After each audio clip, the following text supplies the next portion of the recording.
jalqabuu sitti imimmaan koo waliin jecha koo gannaqu murtoon kan kee booda boolanaan hin dhaqu hin amanuun jedhiin gaafa na dhageesse fedhii hamaa keessa koo gubee na bilcheesse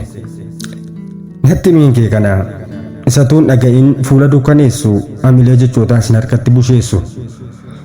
kanan baasee madhaa waan keessa koo nyaatu dhokfachuu naaf wayya garaamti koo baatu hin wayyuure gaaffiitiin deebifne hamma sitti fe'u burraaqee jiraadhu nagaa keettiin ce'u utuu gaaffii kootiif deebiin laatta ta'e annis hin suuqa'u garaan keessinee is nallaadhan jedhin deebii qofa miti hankan hin barbaadu naaf yaaltaa caba koo san keessatti aadu deebiin fedhusa kana kan caba koo naaf yaalu laalaa sana beeka miira yaaddoon na dhaalu amma siif galeera